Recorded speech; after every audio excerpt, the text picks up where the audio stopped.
All right, so thank you for joining me today. The topic of today is Hot Topics, Assessment Best Practices, and really effective classroom techniques. And I say effective because they've been effective for me. If you've ever attended any of the CTE presentations that I've done, I really like to keep things conversational to where we can talk about things that we do in the classroom, because I found it to be one of the most beneficial parts of doing these is the ability for us to have those conversations and share what works for us. So with that being said, my name is Christy Reese. I am the chair of the assessment committee here at Triton College. I'm also full-time faculty and the program chair for DMS. All right, and this did not translate over as well as I was hoping it would, but I really wanted to pose a question to everybody related to assessment itself, and really, what is the purpose of assessment? Because I think that that's one of the most important guiding questions that we have to ask ourselves or keep in the forefront of our mind as we start developing assessment tools and different things that we use in the classroom. So just, I guess, Gail or Jill, either one of you, if you want to give me what your thought on the purpose of assessment is. Well, I think it's one, to just get a heartbeat as to how students are feeling about the flow of the class, the content of the class, again, the speed of things, presentation.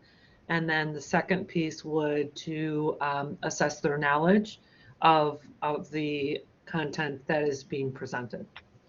All right. Jill, do you have anything to add to that? Well, for Vic, we assess how well somebody's doing by how well they're learning the software. We assess on soft skills, presentations. We assess on self-critiques with writing components. So a bunch of different ways. Right. And I would say definitely the purpose of assessment is more than just to get a grade, right? I actually watched a webinar a couple of days ago from some instructors at Harvard or professors at Harvard, and they were saying that, you know, there really is a difference between assessment and feedback and a grade. So I'm kind of just keeping, again, at the front of our mind that the purpose of assessment is for us to do those temperature checks in the classroom, for us to evaluate not just how students are progressing at meeting their learning outcomes, but also their experience while they're there. Current trends, I just put together a few of the current trends related to assessment, not necessarily all new. Some of them definitely oldies but goodies, I'll say that. Most of them, hopefully you've heard of. One of the definite current trends is fostering learning and not just measuring it. And Gail, when you gave the definition or what assessment, the purpose of it was, you really encompassed that, not just how good are students doing at progressing, but also how am I doing at the pace of the class, at the presentation of the class, things like that. So fostering learning, not just measuring it, is key and crucial, especially when we think about the pedagogy that goes into developing our courses. Engagement, active engagement in the classroom is definitely a current trend and a consistent trend. High impact practices, and then authentic measures. So we talk a lot about all of these things. I'm going to cover a few high impact practices and fostering more of the learning environment and engagement as we go through today. All right, so here's a list that I'm sure you've seen. It's straight from the AAC&U website related to high impact practices and exactly, you know, some examples of them. When we look at high impact practices, some key things you'll hear about is first year experience, common intellectual experiences, learning communities, writing intensive courses, collaborative assignments, and so on. I'm not going to read the entire list. Some of these, though, I will talk about throughout today related to just basic level collaborative assignments and projects, e-portfolios, and different capstone projects, because those are things that I personally use in my classroom and have had a lot of success with. So there is a plethora of offerings related to high impact practices in the CTE. Just keep that in mind for the future. All right, so let's just go back to assessment. It's important, I think, that we just kind of make sure we have a good understanding of the two different types of assessment that we talk about when we look at assessment in the classroom. So we have our formative assessment and we have our summative assessment. So formative assessment is for learning, so taken at varying intervals throughout the course to provide information and feedback to help students improve. Right, so it's for learning. And for this, it really is to improve the quality of their learning, the quality of the course itself, do those temperature checks, and also to help them see where they're at. There is a great deal of research that goes into early assessment being a key factor in success for students. So formative assessment does play a crucial role. Summative assessment is the assessment of the learning, and usually when we think of this, it's, you know, the final exam, the cumulative overall unit exams, so big tests a lot of times is what we think of with summative, but there's also other alternatives as well. But by the end of the unit or the semester, it's the sum of what the students have learned. So these are the two key types. I'm going to focus mostly on formative today, but we will talk more at the end a little bit about summative assessment and maybe rethinking our thought process around that. Ooh, this did not translate good either. I'm going to just skip past this slide. Critical thinking activities is something that I do often in my classes. Students love and hate them at the same time. So a lot of times giving students real world scenarios, giving them case studies, for example, or we'll watch a video in class. That's what this sample exercise is from. So for this specific assignment, it's an in-class activity. And what we do is I play a video at the beginning of a patient care experience, and I have students answer the following questions. So why do you think that video was important? Why is it relative to what we're learning here in class? Do you think after watching it, you have a better viewpoint of the patient side of things? Do you believe that patients are given everything that they need when they walk in? So this one is all about patient education and making sure that they have a perspective, again, outside of just the healthcare workers and what is Press Ganey. So that's something more concrete. So I have them answer that list of questions, and then as a group, we talk about it. And we talk about what they thought was important, what they learned, how they viewed different things in their perspective. And there's other ones that I do of different interactions of healthcare workers, and I have them watch the interaction and tell me, was it a positive interaction? How could it have been better? What were the goods? What were the bads? Again, so that we can have those conversations out loud as a group to really help them think critically by answering the questions on their own, but then actually see the other perspectives and other thought processes that other students had.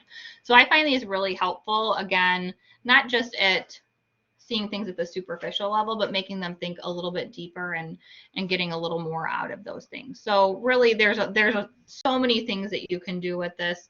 Again, I do case studies sometimes where I'll put a scenario up. I do sometimes just images in health careers. That's kind of how we teach, is based on the images that we look at.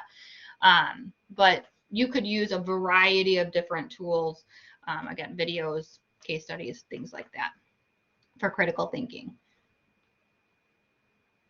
All right. Another example of kind of a best practice in the classroom that helps do that formative assessment along the way and really help students to connect and just do those self-checks even would be pre and post tests. So a quick, short 5-question, 10-question pre-test to test their base knowledge prior to lecture, maybe after reading, and then a post test after, similar if not the same questions to retest that knowledge. And Routine reflections are another low stake, high impact. So for me, I'm going to talk in a little bit about journals. I use journals in almost every class at this point now. The pandemic has really adjusted how I do my assessments that way, but to allow students the opportunity to reflect maybe on what was the 2 most important facts that we learned today, or what is your muddiest point? What lingering question do you have, and things like that. So allowing for that reflection or making connections with their real life scenarios is also very helpful. Weekly quizzes, and then also game-based practice. So these allow low stakes because they're normally not worth a lot of point values. However, they do allow students the opportunity to really touch on the material in a little bit deeper way, in a regular and routine basis. So instead of going 3-4 weeks without being able to test their knowledge, they have the opportunity to do it along the way. All right, encouraging inquiry-based learning. So I'm getting better at it. Not answering the question always. So sometimes, students, they want that immediate response. And I've learned that sometimes maybe it's just better to allow them to do the investigation and report back. And oftentimes I will associate maybe a little extra credit or some points for their investigation and reporting back to the class. So questions in the classroom are of course valuable and important, and we've all heard, there is no stupid question, and I always reiterate that in the classroom, but also an immediate answer isn't always the best solution either. So sometimes what I do is a discussion board like you see here, where I'll say, related to the information that we studied this week, I know it's complex. What question do you have? And I'll have the student post and then another student answer the question, citing the source that they used for that material. And I found this to be kind of a beneficial for multiple reasons. The first reason would be, of course, the students get their answer answered, and I don't have to do it. But also the fact that if I see a resounding theme, then I as the instructor can also be like, ooh, maybe I do need to jump in a little bit and add resources or add material and things like this. But it does allow them to really dig deeper when we give the opportunities, not to always give the answer immediately, but maybe give a little incentive to go research and report back. So outside of the discussion board, sometimes I will at the end of class be like, okay, that is a great question. Look it up, and at the beginning of next class, you're going to tell all of us exactly the answer, where you got it from, and a fun fact. So that's another thing that I do, again, when I kind of incentivize that inquiry-based learning. Group activities. So a lot of the things that I like to do definitely relate to collaboration, and part of that is building that learning community. Again, very spoiled over in health careers where all of my students are in the same classes for 2 years. They're all on the same track. So there is that benefit of having that learning community because they're all in it together. Once you tell them that the competitiveness is over, they have that ability to meet in groups and to form those relationships and to study together.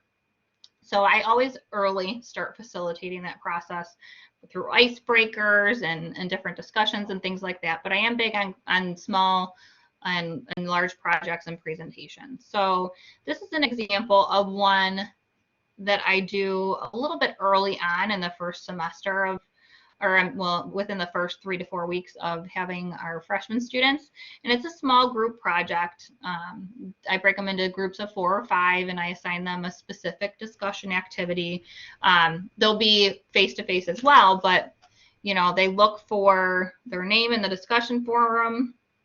They have to talk as a group and establish who's a group leader, and then start creating a PowerPoint together to discuss the topic that they're assigned. So the use of the discussion board is helpful, I felt, because it makes them accountable for their interactions and their engagement. I also use Wikis sometimes when I do these small group projects or just create a group as well.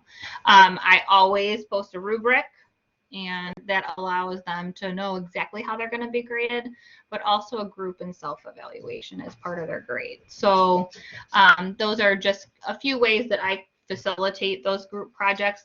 Not everybody loves group projects, not everybody hates them, but part of our and some people do just dislike them. However, part of this being facilitated in a discussion board that I can monitor the engagement, and then also when I do the group and self-evaluations, holding them accountable for their part in the project as well. All right, so those are just a few things that I do pretty routinely. Some more things would be flipping the classroom. So again, kind of presentations are a big part of trying to get them involved and take some invest themselves a little bit deeper into the material. So I've used many presentations in video form, especially through the pandemic when we weren't face-to-face, PowerPoints as well.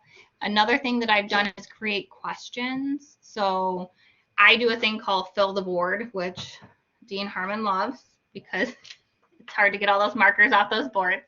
But where I have them develop questions. So our topic for the coming week is ultrasound of the abdomen. Come up with 10 questions, and you're responsible for putting those on the board, and then people in the class are responsible for answering those and things like that. So I do like to have the students develop questions and develop different flashcards and things like that to help them have a role in what we're learning.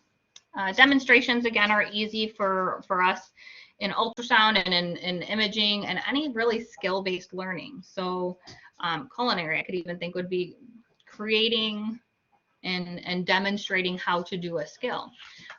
So I do that for patient care. Again, I had during the pandemic students create a video of them transferring a family member like they would a patient in the hospital that was in a wheelchair. So they enjoyed it. I got to see some bloopers, which was fun. But allowing them to kind of take hold and have some time to give demonstrations to others or to take charge of the classroom for a little bit can be a fun way to still assess their learning. Summaries and mnemonics I got recently, and I've done summaries for a while. I have not done mnemonics. I did it one time, but I'd like to do it again to see how it works.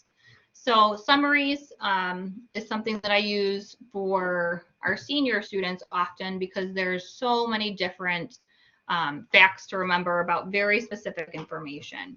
And I'll assign students a topic, have them create a summary page for the classroom or for the other students in the class, and then I will have them post it and share it. So similar to group notes and things like that I use Wikis for, this allows for them to create a folder of important summaries.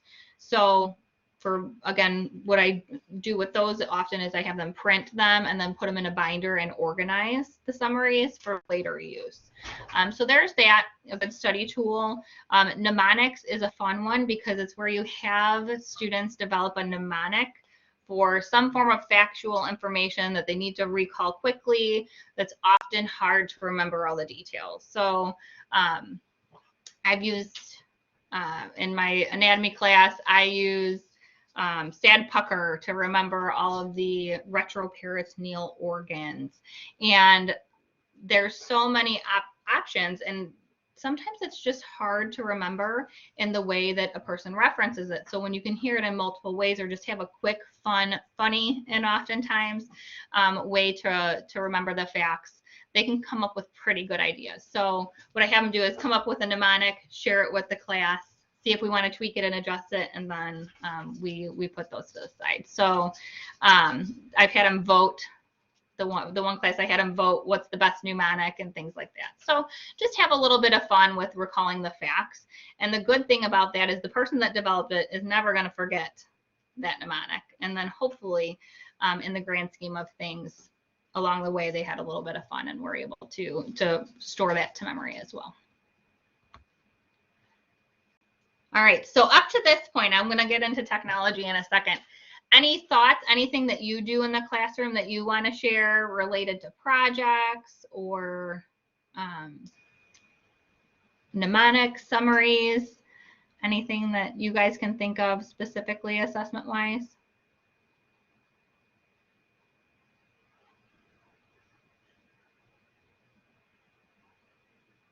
All right, I'm going to keep going then, and then I'm going to ask you at the end a few questions to kind of get some things you think you might use. Using technology to your advantage.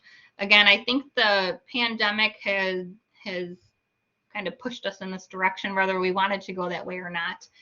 But there's definitely different things that we can do to be engaging, to still assess along the way. Kahoots, I know, is a big one that a lot of people like to use. I absolutely encourage using textbook website access. The things that publishers have related to our text in a lot of different areas is amazing. I know that I tend to use the game side of things. So I know one of our publishers has Jeopardy, another one has Who Wants to Be a Millionaire. So making it fun, but most of them also have virtual content and graded activities that you can do as well on their websites. I know I use Elsevier Evolve for most of the things that I do. Simulators as well.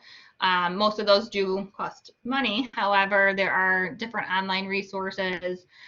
We have the simulators on campus. For example, I use the Anatomesh table, so virtual anatomy table for my students to learn anatomy. Have multiple VR units for anatomy, and I believe there's biology stuff on there as well. Over in the H building, those are just a couple things that we use. So definitely using that technology to do things a little bit differently and still be able to assess.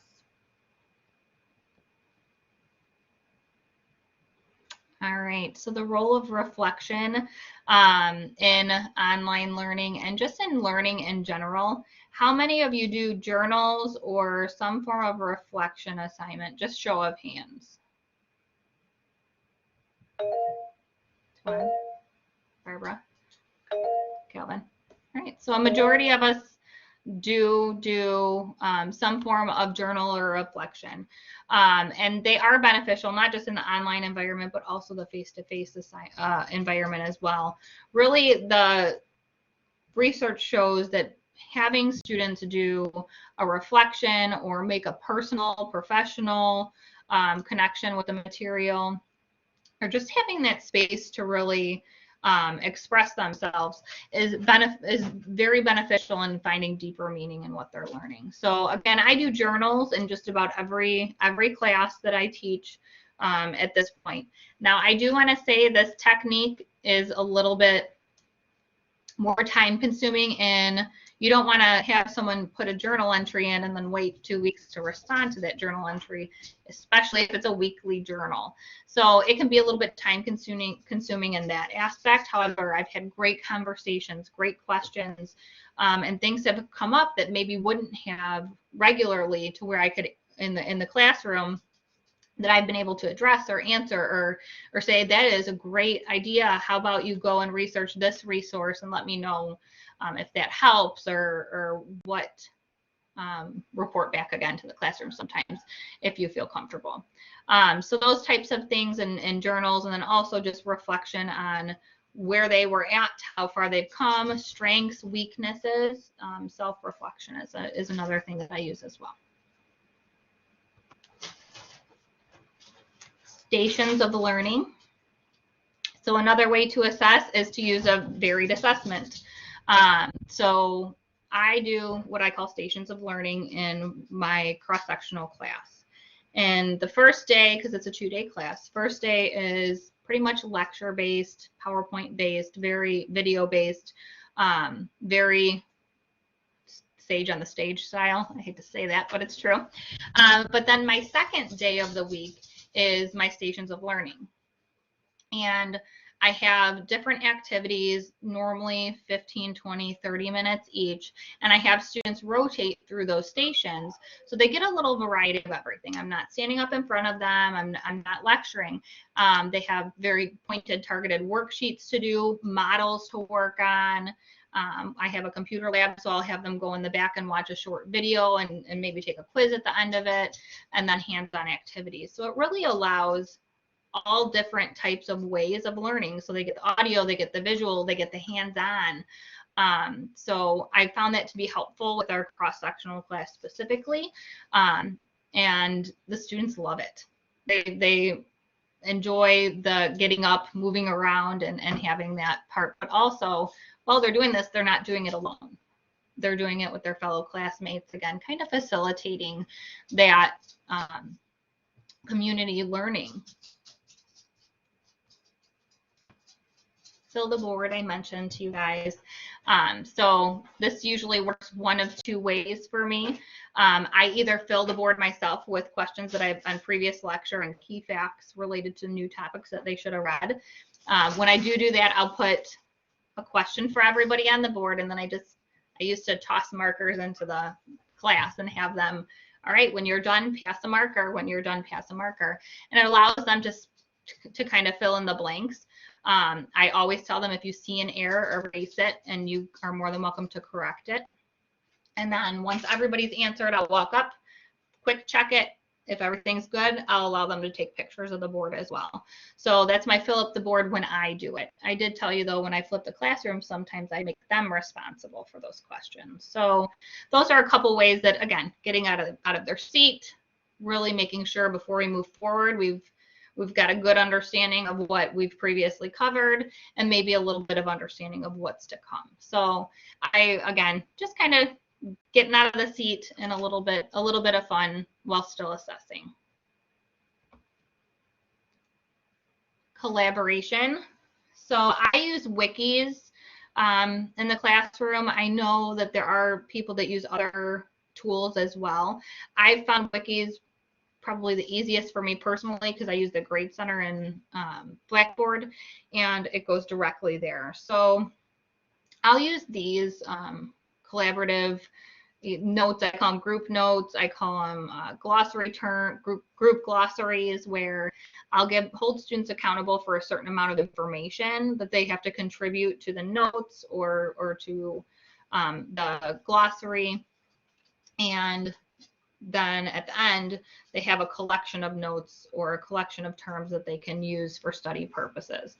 I always do a once over at the end just to make sure it's accurate and correct, and then I say you're free to print it. But I do use Wiki for that, and I found it to be an easy way for me to see what they're contributing and also for them to contribute and share. It is similar to a like a Google Doc for those of you that maybe use Google instead. And this can also be a area where collaboration can happen for projects. So instead of using discussion board, them adding files, sharing files, and information in there as well for group projects is another option. All right. I'm very sorry if you guys can hear those dogs. Those were really some of the formative assessments. Before we go on to summative, does anybody have anything that they've found that's worked in the classroom, maybe different from what I've talked about, or similar, but just a little bit different ones that they can throw on it?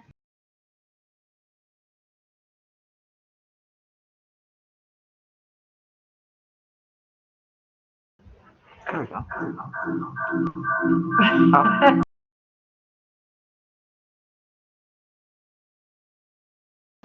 All right, we'll try again at the end. All right, so looking here, we're just going to move on to a couple things related to our summative assessment. And as we move forward, you'll see that quite a few of these are related to high impact practices. Again, I'm very sorry. Hopefully I can get those dogs to be quiet in a second.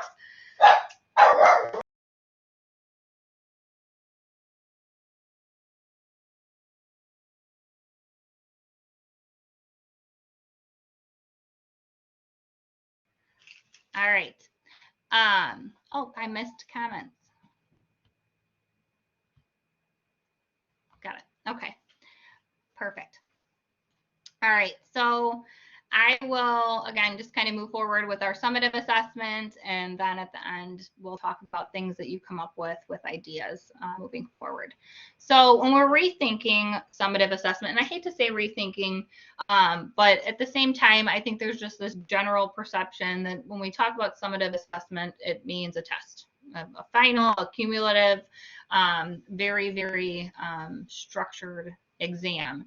And for some, that is the appropriate summative assessment. And I'll say for me, that is in my area, because I'm preparing students to take national boards, and they're multiple choice and they're timed. And if I did not do that in my program, they would have a shock when they came to the actual board examination. So for me, summative assessments, it is appropriate to do those formal, structured, hour-and-a-half exams for 100 questions, things like that. But that's a question that maybe you can ask yourself: is a test the only way to prove that learning has happened? And if that's past practice, is that the best practice? And also, what could students do to demonstrate their learning outside of exams? So again, sometimes exams are the best option, and that is what holds true.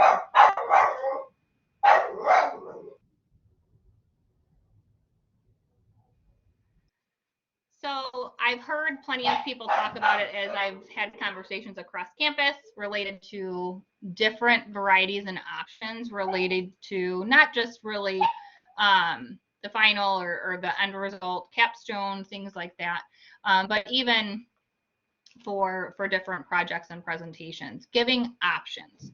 And one of the options that I've come across multiple times is oral presentations. And when I look at this, I had watched, I put the link in here because I thought it was a really good conversation of rethinking assessment, what 2020 has taught us about assessment. And I know I've mentioned that it's taught us a lot, right? We've changed many things throughout the course of the past year and a half. But one thing that I really thought was interesting in this conversation specifically is that I cannot remember his name off the top of my head, but this professor had decided that instead of giving the final, he did an oral final with his students. And he called it Conversational Celebration of Learning, where he did have pointed questions that he was talking to the students about, but he allowed them the freedom to discuss them, go over them. And I think he said 15 to 20 minutes was the targeted time amount of that interaction. And he said that it was amazing because students were so prepared and came with so much information and detail that he was very impressed with what he learned about the students' learning. And it was much different than past practice of giving an exam. So I found it very interesting to think of it as a conversational celebration of learning. Taking that test right off the top of it really does ease some anxiety and some stress on the student side, but also the reality is that not everybody is a good test taker, right? They can equally, if not better, explain their understanding in a verbal conversation. And during the times that we've had recently, a conversation is priceless, right? So being able to sit down and use those oral skills that students often struggle with, right? And in a more conversational manner. Tuan? It's funny. Can you hear me? Yeah. Oh, okay. It's funny you say that. Today was my Math 101 quantitative literacy class. Today was their oral presentations, and it was a quiz. They just didn't know it. And the students were given 3 questions. They had to collaborate together. And each question had to represent 2 individuals to come up and present the findings or the conclusion. And I was like, oh my God, we just did that today. Right, that's awesome. See, and I was like, how can I use this? Because I just loved it, and hearing like just how how quick, and for his side of things, it was 15, 20 minutes. And then someone's question that they posed to him was, well, how quickly did you get the feedback back to them? And he's like, well, I had a 30-minute time slot, so I just wrote up a quick write-up and then emailed it right out. And I'm like, wow, that's brilliant, you know? So, and again, like you said, Tawan, they don't even know it's a test of their knowledge, right? So they don't have that fear or that anxiety because they just think that it's an activity. You're right, and the reason why, and when I told them prior to Thanksgiving, because they already had the questions, they had to decide who was going to present with whom. I told them that it was the presentation part of me seeing how much they've learned. And we were talking about voting, because that's what we were talking about, mathematics and voting and politics. So they had to present based on those questions, the three, like I said, the three questions, but working together with a partner to present that. But they had to work together as a class, but they just, said we will work together and present the findings for the entire class, which was fine. And they had to use, which was in the guidelines, they had to use the four methods of voting that we talked about. They had to give an illustration of how they collected the data, which we were talking about statistics prior to the class. And they had to present in a two-slide PowerPoint in regards to how it works not only in the classroom, but how it will work outside the classroom. So they got a choice of what country they wanted to choose, or city or state or whatever, but they had to have validation of where they got their information. So if it was just not their classmates, but if it was an article that they saw that related to it, one student, one of the groups used Alice in Wonderland and said that they they found it in the book of Alice in Wonderland, which was great. But I'm sorry, I don't want to keep going. But when you said that, I'm like, oh my God, I did that today. I just didn't call it oral presentation. That's awesome. No, I love it. Gail, did you want to add something?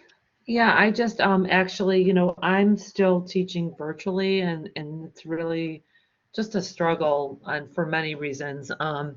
Mostly because all you see in a lot of cases is black screens. But I do a lot of breakout groups, and I mix up, partners. Sometimes I put them into three groups. I mean, three students, sometimes two. And and I always do it with every class. As I have the students, I break up the chapter, and I have them read through sections of the chapter and present the highlights to the other students, because I do outlines for all of my chapters. So I feel it's a skill that a lot of the students don't have. Like, I really just don't know how many of them actually read the book. And a lot of there's really good information in our books, but it's almost teaching them the skill of how do you, scan, how do you pull out important points, why are they important? And to what Tawan was saying is it's assessing, are they really getting it, or did they just take the piece from the chapter and just repeat it, or did they process something? So we just talked about how it's a skill to be able to read a chapter, pull out the highlights, and actually then the second part of what they had to do is, what's one way that they would use what they learned in the classroom as a teacher. So it really was a lot of, it's the oral presentation, so they're becoming comfortable talking in front of a group, but also assessing the knowledge, and then also the hands-on piece, because now it's like, oh, this is something that I could actually do in the classroom. Yeah, I think that that's great. It's definitely giving them the opportunity to really have those conversations and be a part of that. Calvin? Yes, I just want to mention, I find it challenging, especially now, as we are trying to social distance our students in the classroom. I had a few students in my classes kind of inform me they were uncomfortable being in a group setting to work on various projects. So what I did was I had them online, put them in small groups online. Then they have to pick a spokesperson. And then Gail, I required a spokesperson to show their face. And it could not be the same spokesperson each presentation. And so kind of did the same thing I would normally do in the classroom, but I did it online in small groups, and that allowed them to still.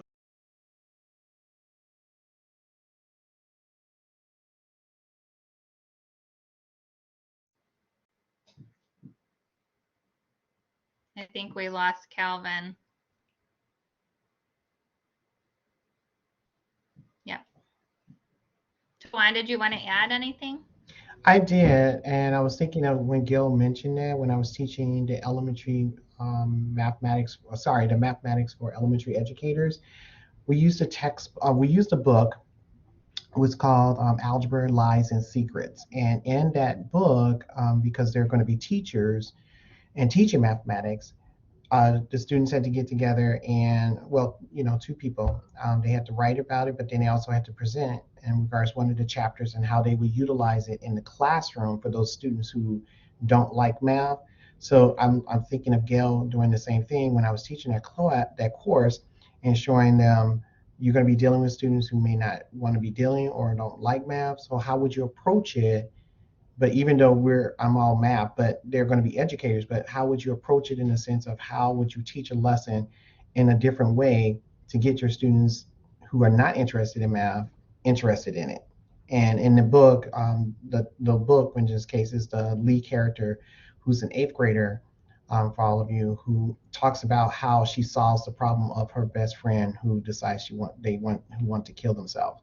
But in the book, she just uses a lot of math and how to approach it. It's not until the end of the story we found out, the best friend passed away. But the ideal is she just talks about how math is used in solving these different scenarios and the secrets, in this case, based on the title, Algebra, Lies, and Secrets.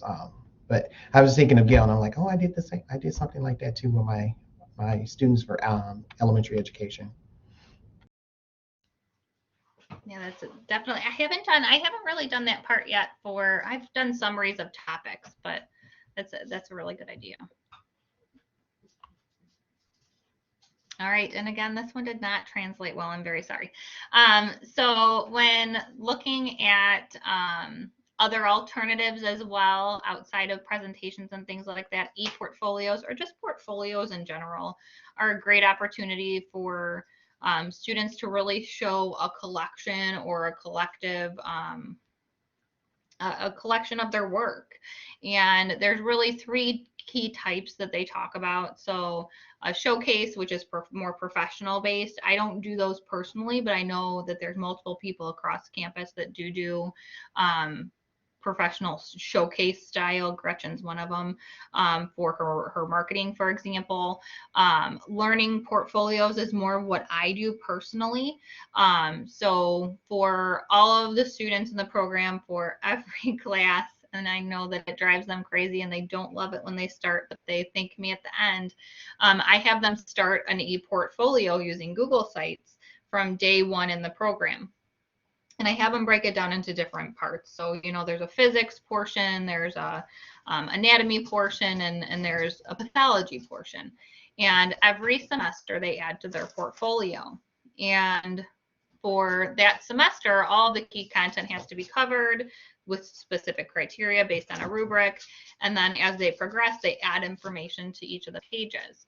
And by the end of it, what they have is a collection of all their notes, all the key information, all of the facts that they need to study for their boards and for their national exams. So for me, I use more of the learning portfolio. I also use it in one of my introductory courses that is outside of the program for students as they're learning imaging physics and starting to explore a little bit of the different imaging modalities.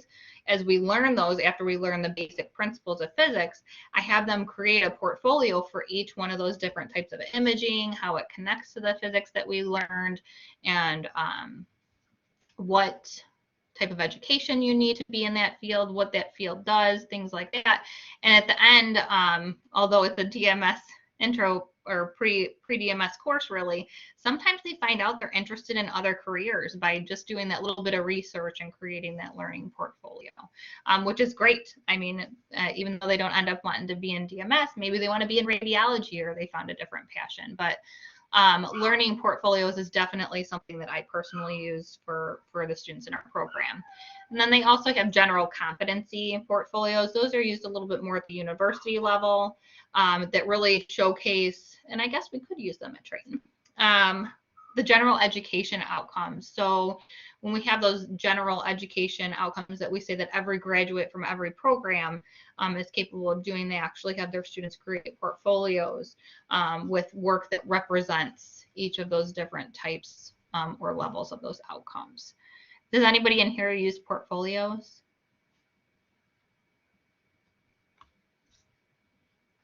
For one of my classes, I actually have them gather material, because I teach in early childhood. So a lot of my students some aren't even in the field yet. So, and I feel like if I don't make it as an assignment, they don't necessarily keep it. Like, so I make them get a 3-ring binder at the beginning of the class, and just, again, with with pockets, so you can put things in there, because you know what happens after the class. You just put it on the shelf, and then you're like, oh, I took that class at Triton and I forget. And so really it is and then I at the end of the semester have them put in like 3 or 4 ideas that, in addition to what I've given them based on topics, so that it kind of goes back to my chapter thing, that they start learning, where do I find these resources? What are good websites? What are good videos? And because I wish I had that more when I was younger. And so I find, especially if you're not in the field, you don't know when you'll be in the field, to have those kind of resources is great. And it's easier to find a portfolio or a binder than it is to look for that green folder. Right. Agreed. Well, it's funny you say that, because the reason why I started doing the learning portfolio personally in my classes when I started teaching is because it's something I personally did as a student, just for myself. And I was like, that, not that I never finished mine because I didn't get to it, but I was like, if students could just do that, or have the idea or incentive to do it along the way, then at the end you have every tool you need at your disposal. You have a works cited with all the references, or at least links embedded in the bottom, things like that for the e-portfolio. But having it collected, I did have for one of mine, the binder, like you said, with everything tabbed out, and that was my collection, and my my Bible at the end was having that information. So for me, it was personal why I created it, but because I found it so helpful. And the perk is that it's a high impact practice, and I didn't even know it when I imparted it in the classroom. So, all right. All right, so this is the time, we're getting close. We still have a few minutes. What new assessment technique will you try? Based on our conversations, based on some things that we've talked about today, what is something that you think that you could use as a new tool in your classroom?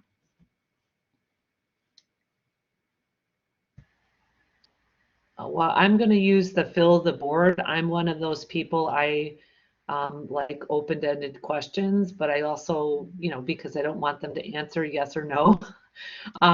So I will make sure that they're open-ended questions, because I think as a teacher, it's also really important that you use more of those to create discussion than close it like, well, how did you like the lesson? I liked it. Okay, what did you like about the lesson? And then I've done this, which kind of piggybacks what you just said.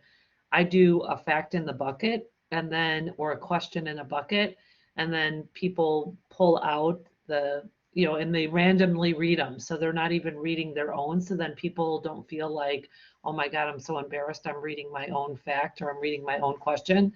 So I have everyone put it in a bucket, and then a student pulls it out and just reads the fact. They have no idea who wrote that fact, but I find I get more participation when I just say, everyone write down something and put it in the bucket, and then I just mix it up, and then each student reads it. I like that. That's a fun way to do it too. I might have to steal that from you, Gail. I like the idea that when you were saying earlier about what was it called, the research and assessment presentation, not knowing that it is or presented not like an exam, but have it as a discussion in the class, because I want to try that next semester for my Math 101 course when we talk about, again, politics and mathematics, but then also when we talk about logic of mathematics and do a research presentation of how they can actually use it in the field or where they saw it in the field and present it in class as a presentation, but not knowing it's an exam or an assessment, I should say. Good.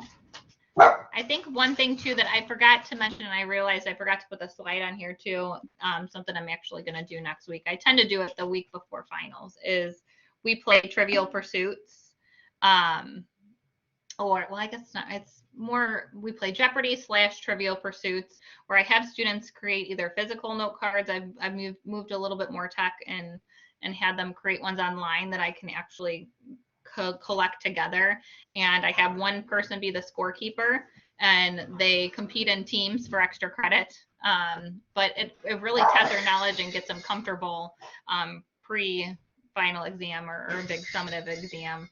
So that is something I forgot to add on here too, that I do in the classroom, is have them create the questions, whether it's a true flashcard or a PowerPoint on a blank, very boring slide that we can make fun later, or there are online sources too. So have a little bit of fun with it as well. You can tell that I like to get out of our seat and quiz and drill and try different things like that.